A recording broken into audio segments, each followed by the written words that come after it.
Hello, everybody, and welcome to this week's Irish Food Trade Connect Conversations. I have a very interesting topic on this morning, and I'm so delighted that we have Kian Louët-Feisser from Carlingford Oysters with me today. Kian, you're so welcome. Hi, Margaret. Thanks so much for letting me come onto your podcast and have a No, it's talk. fabulous to have you, and you're in a beautiful part of the world, Carlingford Lough. Yeah, no, it's a fabulous place to be employed, and I've been doing it. Oh my God, 40 years at this stage, and it still takes my breath away. We're out on the shore in the morning and see the sunrise. It just stops in your tracks. It's amazing. I'd say it gives you some serious work satisfaction, I would imagine, in what you do. Yeah, it's lovely to come and talk to you about it because the oyster farm has evolved so much over the last 30 years. And even the attitude to being out in nature, farming, like when I was working for my dad first, it was very much, what are you doing? This is like a very basic way of earning a living, and you should be doing something much more technical or complicated. And then I think during COVID, you saw people, they were baking bread and they were growing stuff in the garden, and just to do something primitive with your hands and getting back to nature. I think humans need that in their life, and we have that in bucket loads in our jobs. Yeah, so you grew up in this. Did you grow up on this farm? So literally, I have never had to fill out a CV in my life. It's the only job I've ever done. Right? I thought for a while I might have to, things were getting a bit ropey a few years ago, and I thought, oh my God, I'm gonna have to do a CV here. I might have to look for employment elsewhere. But we survived it, made it stronger, and no, it's the only job. We grew up in a time that pocket money. I heard of some of my friends got pocket money, but that wasn't for us. If we wanted something, then there was plenty of work to do on the farm, and we were encouraged to do that by my dad. And I think it was a very healthy attitude, actually, looking back. Yeah, and it's a different type of farming. And I suppose as you like when we grow up we don't, and I know for sure I didn't it's only now I kind of recognize the work my father did, and even like when I was growing up on a dairy farm and we were asked to kind of help with milking cows. Oh my God, we used to kind of go, really, do I have to? But then it's later in life, you kind of see, God, yeah, that was actually really good learning. And Oh you're right, yeah, like it was hard work. Like, I mean, we used to be going picking stones for silage and all sorts of carry on, but it was, it gave us great work ethic, I thought, growing up. It really does when you grow up on a farm. yeah. No, we had a wonderful childhood, and didn't realize it at the time at all. But looking back, yeah, very special memories. So how long are you in operation? How long is the business around? Yeah, so we actually celebrated 50 years last year. So it was Oh, 51 years. We kind of know because there's triplets in our house, and the triplets were born when my dad started the oyster farms. oh my God, triplets. So triplets is in your family. God, that's Yes. right. God, that's nearly unheard of, Oh, isn't actually, I it? made a mistake. It's not the triplets. They're a bit younger. It's my younger sister was born. Oh, fabulous. Now I'm Oh getting in God. trouble because people know her age. But anyway, I don't know. Sorry for That's all right. that. I'm sure she'll forgive you. I'm sure she'll forgive you. But so how has it evolved since your dad's day to you running the helm? Oh, it's continuously evolved, and it's unrecognizable compared to, like, it was born out of necessity because my dad came to Ireland. He's Dutch, and he came to Ireland in the late 60s. He's a geologist by trade, and he'd been to Ireland before that as a student and in his early employment, like doing core samples. So he'd have been camping out in the middle of nowhere looking for gold and silver and things like that.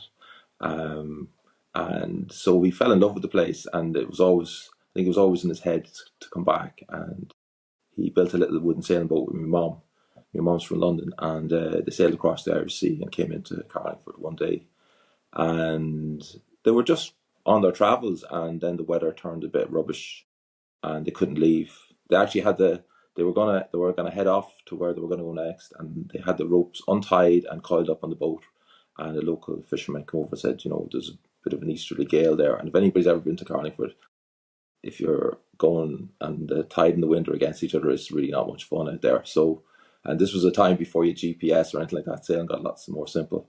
And they tied back up and never left. Bought a little cottage for a couple £100 at the time and put down roots. And it's a big coincidence that. And then he did a lot of different jobs. Dad's still alive. He's 87. He's a bit of a free spirit. I think he's a bit unemployable, so he kind of had to create his own source of income. I If you know know the the type. feeling. I know the feeling. So, and he was always into the sea and sailing, did a bit of fishing, and then he just heard about farming oysters on the radio. I think the story is it's Radio 4. He heard somebody talking about they had a little hatchery in the UK and they were growing these little seed oysters. So seed oysters start off about the size of your little fingernail. They're just the size of a porridge flake.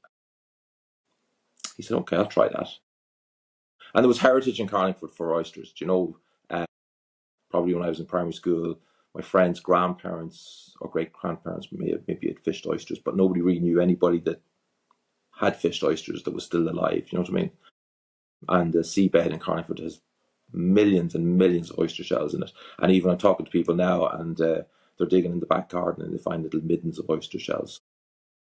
Oysters in Ireland and the world go back. It's a very, very primitive species, and I think goes back beyond the dinosaurs. It's funny because so when you get oysters in a restaurant, you're not really.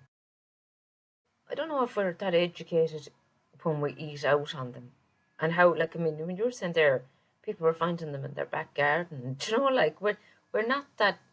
Like no, maybe it could be just me, but I don't.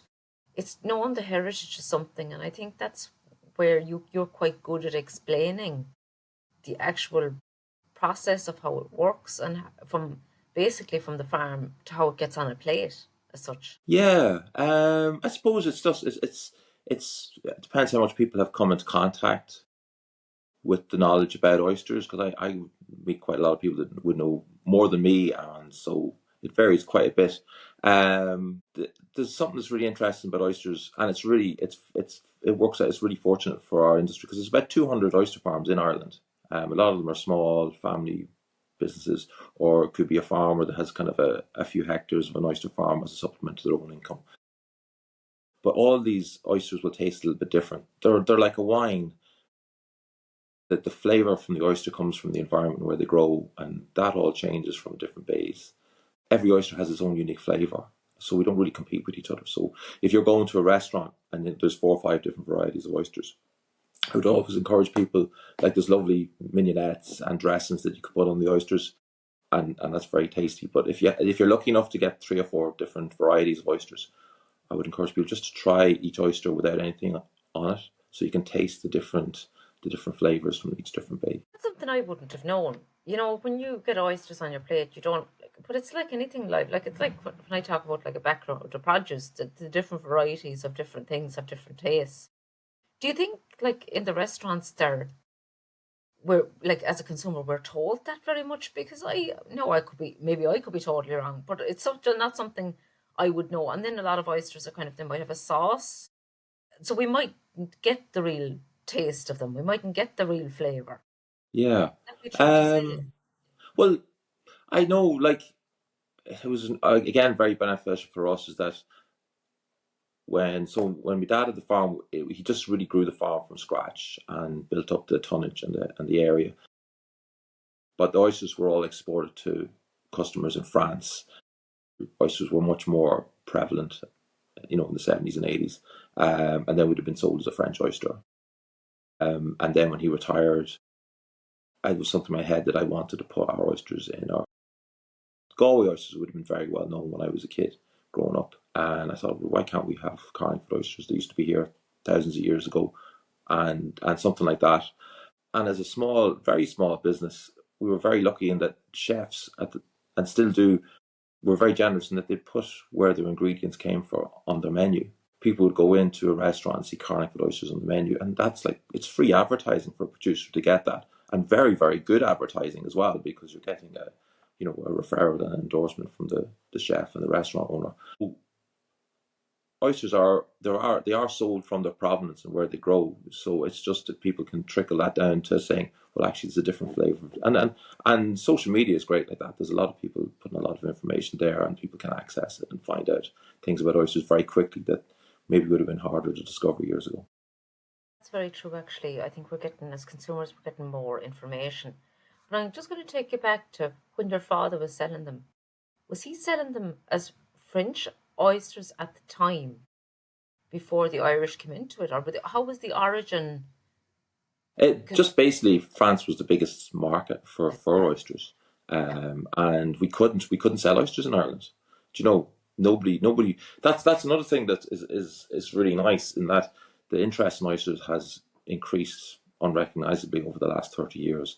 That we get people walking into the factory and want to know what we're doing and how these oysters are grown and what goes into it, and then they want to learn more about the different flavors and they want you to explain all the nuances and the flavor of the oyster that's in it. When I was a kid growing up, I couldn't give an oyster away.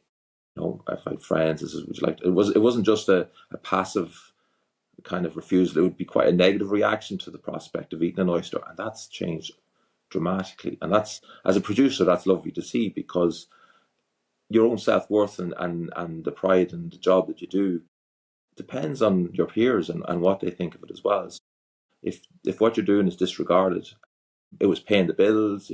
We exported them every week. The truck used to come around Ireland and pick up a couple of ton in Carlingford and go to Donegal and then all the way around the coast. But to see people actually enjoy and take interest in what you're growing really elevates the experience and gives you a lot more pride in your work and a lot more motivation to do it better. Yeah, and it's like you have it at the right time, and as well, it's it's farming. It's quite labor intensive, I believe. The process is very labor intensive and quite detailed, like to know. So you put all that hard work into it, so it's important for you in your job satisfaction and for the community that you are seeing that like the people are interested. And I think you are actually quite good at explaining that to people, why people come now and want to visit the farm. And Yeah, yeah, yeah. really as a kind of like a tourism experience, you're kind of entering into that sphere as well. Tell us a little bit about that. Yes. Yeah, no, we're starting to get a lot more people calling into the factory and want to know about the farm, and it's really nice. In the mornings we're always very busy. All the truck arrives at midday, and it's all unless we start at 4 o'clock in the morning. Start Nobody wants to do that. They come in early to start packing the oysters, but it's really busy in the mornings, and in the afternoon, a bit of time. If somebody can call in the afternoon, we can show them around how the oysters are growing, and if the tide is out, we can bring them out on the beach, and then maybe a wee tasting as well. So, as a food producer, that's part and parcel. Like, that wasn't part of my dad's job, and he, wouldn't recognize it. But as a food producer now, if you talk to anybody, whether they be involved in maybe cheese or there's a local farm that's growing potatoes, and they're growing really high speciality species and strains of potatoes, and people coming in and taking an interest in that. But as a food producer, talking to your customers and giving them the experience of where to grow, it's very rewarding. It's vital, and it's an incredible way to meet your customers. Because all these are actually your customers as well, like the public that come in. And especially when you're very focused as well on an export market, that that that story travels home to wherever your visitors come from, so it travels around the world, Oh, really. it's actually, you're just reminding me of a really nice story. So this is 2 or 3 years ago, and we were trying to do a bit of maintenance on one of the purification tanks, and it was kind of hard to get during the week because the tank was full of oysters, and there was too many other jobs to do. So one of the guys stayed back with me on a Friday evening, and he says, "Right, everybody's gone. We just get stuck into it. It'll take us an hour or two to fix up this tank." And we just had all the pipe and the glue and everything set out in front of us. It wasn't a big job. Um, and this couple arrived with their son into the oyster farm and wanted to buy a dozen oysters and have a wee look around. And it was really interesting talking to them. So we said, "Oh, we'll pack a dozen oysters." And then we found out that he was from the UK, and he was staying in Dublin. It's an hour's drive up to Carlingford from Dublin, but he'd driven the whole way up to find out that he'd had Carlingford oysters in his local restaurant, and they were his favourite thing on the menu, and he wanted to see where they were growing. And it was Jean that was working with me, and we just turned around to each other and went, "We're not going to do any work today." And we just sat out. There's a wee picnic table, and we sat out and we opened oysters for an hour and a half, something like that. And I think there might have been a bottle of Guinness or a glass of wine somewhere in the fridge, and we shared that with him. And he really enjoyed it. And then at the end, he kind of got up and he says, "Well, do I have to pay you for this?" And I said, "Look, you've been buying my oysters for the last 20 years. You know, you're only going to be here once, so we're going to look after you."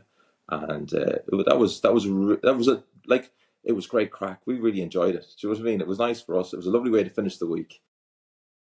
Say, like, I mean, and for you to say to him, "You've been buying my oysters for over 20 years," like, you were delighted to have him there. Like, and look, Yeah, I think, like, food producers in general, and this is where, you know, it's a hard industry. Like, like, and what you're doing is like it's quite difficult because it's live. It's a live product. But I yeah. It's think very like what primitive as well. It's not mechanized at all. It doesn't no, like seem to be. Every oyster farm I know spends their days. You know, there's a lot of standing at the conveyor belts grading oysters, and you have a lot of free time in your head, and you're kind of thinking there must be a better way of doing this. But it's the slow, steady progress, but it still comes. It's a bit like if you're buying a piece of pottery that's been thrown by hand, or even if you go into a restaurant, do you know that those potatoes were probably peeled by hand, they were cooked by hand. The piece of fish you're eating had been, it's all hand preparation, and the oyster farm is very like that. Um, so that's really important as a business to kind of change it from a commodity that was being bought in bulk and people are always looking for the lowest possible price to something that could trigger a bit of interest in the customer and say, look, this is something special. It's only grown here. It's going to taste a little bit different, and educate them. The more the customer understands, the more value they put on what you do. So I think it's very important to educate your customers. It works both ways. It's time consuming, but it's also very important. and you base quite a lot in the kind of the higher end of hospitality, and I think you um the last time I was talking to you, you had some beautiful branding done up. Like it was, I thought it was something like you'd see. It was like smashing it. Look, so you've done quite a lot of marketing and branding around being able to kind of illustrate this to the customer as well, which is really good. Yeah, but that's something that's happened slowly over 10 or 15 years.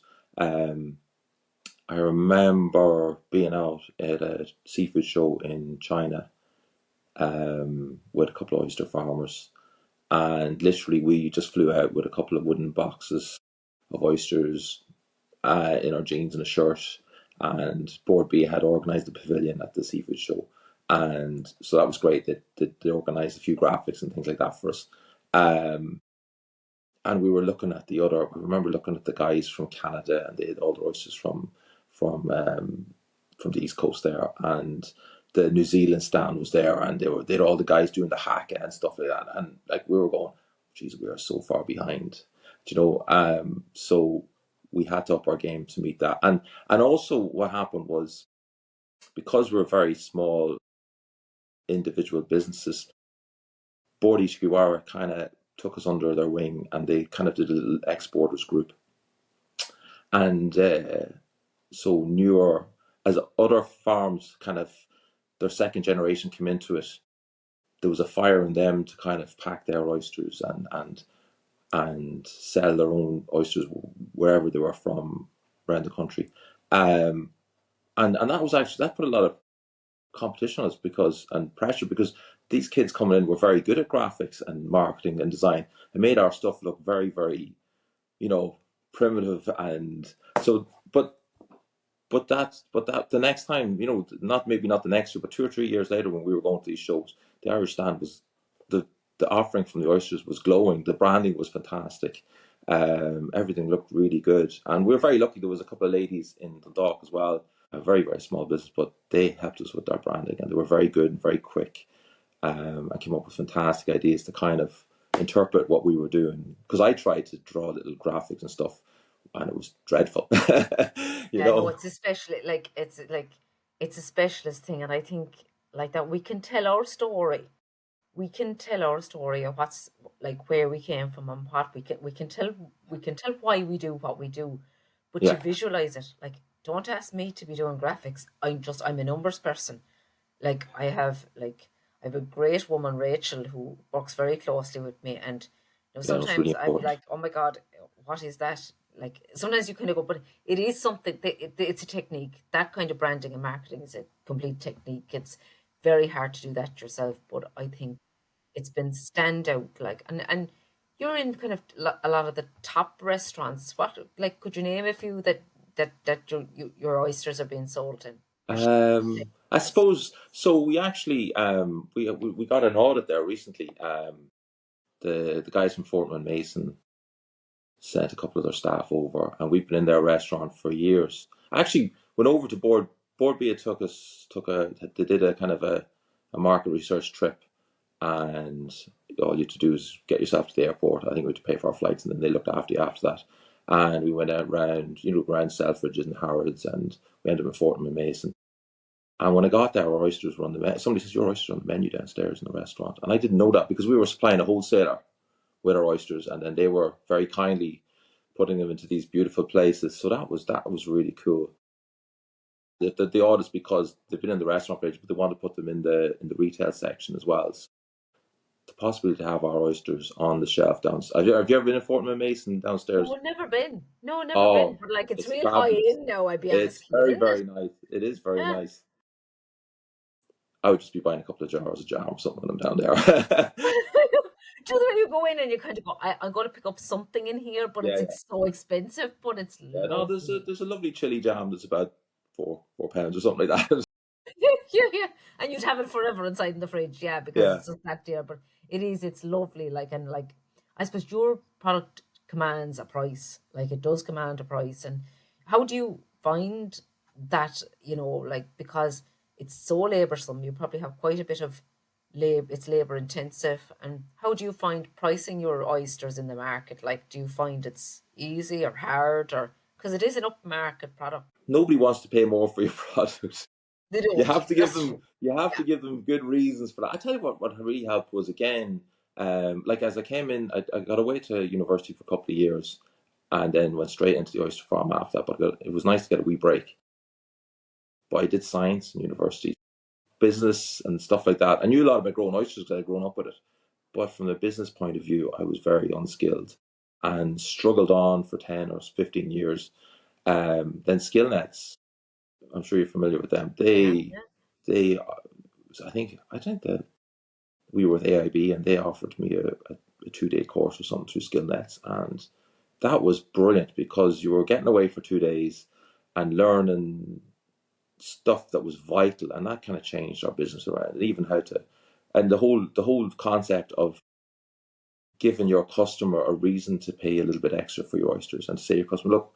So that was, I remember we've a couple of customers we're dealing with a long time, and I was trying to put the price up, and I remember using the formula. It was like, he was saying, I don't want to pay more for your oyster. I was going, well, I want to give you an oyster that's worth a bit more, and if you think it's worth a bit more, then pay for me. If you don't think it is, then don't. And then he was kind of looking, well, actually, yeah, we can. This is a nice source, so we can do something like that. And I suppose there's a lot of tough things that have happened over the last 30 years.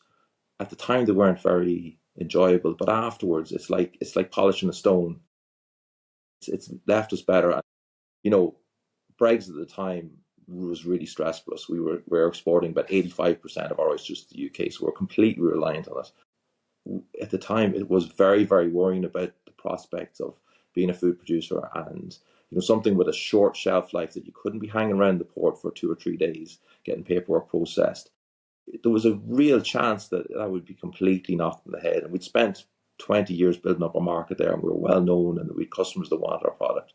And there was a real threat that all that was going to be taken away from us. And that's why we ended up at the trade show in Guangzhou in China with Board Bia. Um, and that was a fantastic experience. Like, it really was. I never thought my dad retired, the business would take me to walking around the Forbidden City in Beijing, or walking along the Great Wall, or seeing Shanghai at night time, or being in Hong Kong and being on the ferry across the harbour. Um, so it really was a blessing in disguise.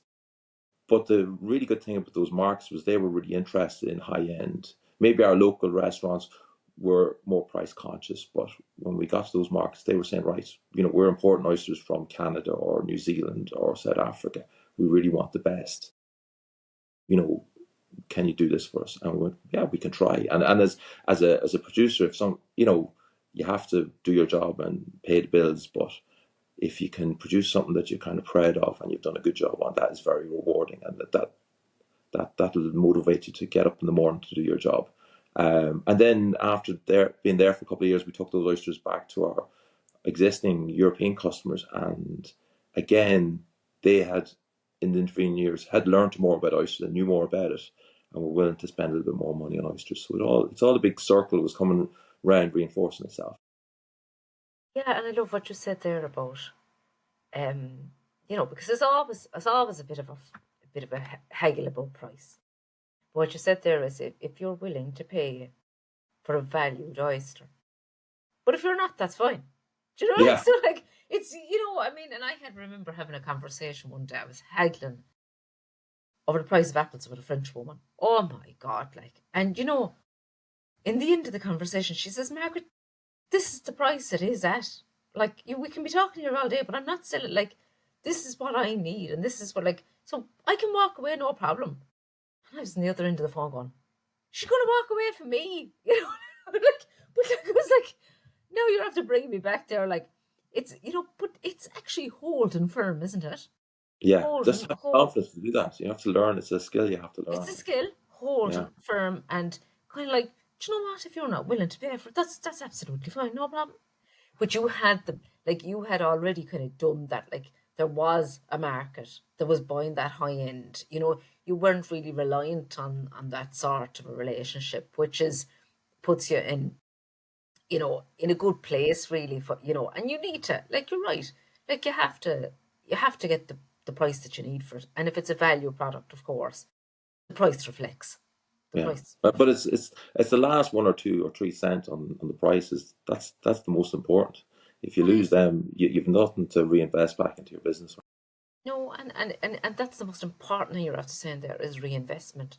Because it's not just good enough paying everyone's wages and your own wages and then, sure, look, we're breaking even after that. You have to be able to make it to reinvest. The amount of money you've probably spent in the last how many years on the farm is probably, unbelievable to get it to where it is today. So you have to sell at whatever you have to sell. Yeah, yeah.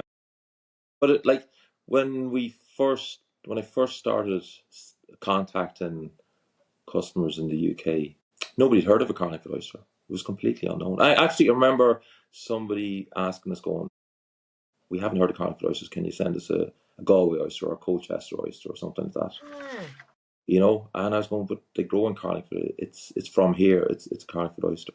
And that that changed very, very slowly, just slowly and steadily. Actually, one of our very first customers was Rick Steens in Padstow, and his head chef Stefan is still in contact with him. He's a very good friend of ours, and we were amazed that they would choose our oysters, because it just takes one person in a new market to choose your oyster, and then that'll give you a referral to other people. And what I did, I was kind of cheeky. I says, I'm having real trouble marketing my oysters. Can I say that Rick Steen I said, of course you can. They're on our menu. It says Carlingford Oysters on the menu, so we screenshot that, or we could do a screenshot in those days. I'd approach a new customer and go, "Would you like these oysters?" And then sooner or later they go, "Oh no, we haven't heard yet." And I go, "Well, we do supply Rick Steen in Cornwall." They go, "Oh," and that would just give them an inkling yeah, to, yeah. It's like and a but it was testimonial. it started off very modest beginnings like that. So that's just the way it goes. Fantastic. And as regards agriculture and you know the trends and innovations, it's not the easiest industry to be in. How do you find it from a supports point of view, or do you find you're getting enough supports? It's a challenging one, isn't it? The Um, agriculture, the seafood. yeah, no, we're very lucky. We have a government body called Board HQR, the Irish Seafood Board, and they're Yeah, yeah. very helpful with capital expenditure and also advice and innovation and things like that. Again, skill nets, that was very vital because it changed. It taught you how to run the business as well as grow oysters, and that's hugely important. So no, I can't complain. It was nice. I remember maybe 15 or 20 years ago. I think one of our neighbours approached a local politician, and he said, "What are you doing? Working like peasants in the mud. You should be out in Dublin building apartments, you know." And that changed very quickly when all that fell apart. And all of a sudden, you know, the whole concept of small, medium-sized businesses were actually employing as many people as the big multinationals. And I remember a line came out that if every small business in Ireland employed one extra person, that would take everybody off the dole.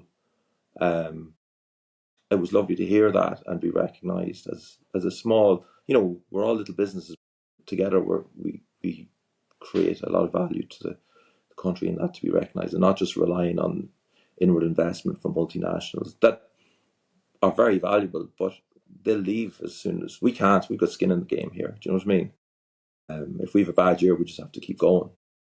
We can't hightail off to some other. That's why the Irish economy and the largest percentage of it is SME businesses.